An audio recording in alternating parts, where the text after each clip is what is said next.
Guys, আসসালামু আলাইকুম, welcome to my another video. তো আজকে ঘরে থাকা কিছু উপকরণ দিয়ে আমরা একটি মজাদার নাস্তার রেসিপি শেয়ার করব আপনাদের সাথে। তো এখানে 1 থেকে 2 পিস গরু মাংস থাকলেই এই রেসিপিটা যে কেউ বানাতে পারবে।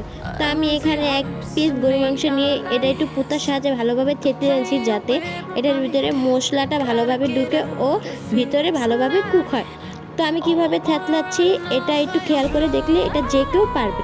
এরপর আমি এটাকে ভালোভাবে ধুয়ে নিয়েছি। এর ভিতরে আমরা একটু আদা রসুন বাটা, লবণ, হলুদ গুঁড়া, মরিচের গুঁড়া, ধনিয়া গুঁড়া, জিরে গুঁড়া, টমেটো সস ও একটু সয়া সস দিয়ে এটাকে ভালোভাবে ম্যারিনেট করে নিব। একটু ভালোভাবে এপিট ওপিট ভালো করে একটু ম্যারিনেট করে এটাকে 5 মিনিটের জন্য রেস্টে রেখে দেব। এরপর আমরা চুলায় প্যান বসিয়ে প্যানটাকে গরম করে এর ভিতরে তেল দিয়ে নিব। তো ভালোভাবে তেলটা গরম হওয়ার জন্য রেখে দিতে হবে। তো তেলটা ভালো করে গরম হয়ে আসলে এর ভিতরে মাংসটা দিয়ে দিব। আমরা একটু সাবধানে দিবেন যেন তেলগুলো ছিটে শরীরে না আসে।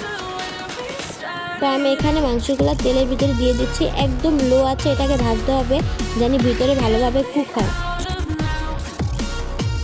তো আমার এক পিঠ কুক হয়ে গেছে, তো অপর পিঠ কুক হওয়ার জন্য আমরা এটাকে উল্টিয়ে দিয়েছি।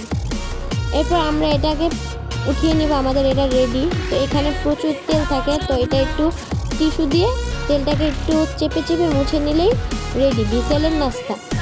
এটা খেতে এক অসাধারণ মজা। তো কেমন হয়েছে সবাই কমেন্ট করে বলবেন।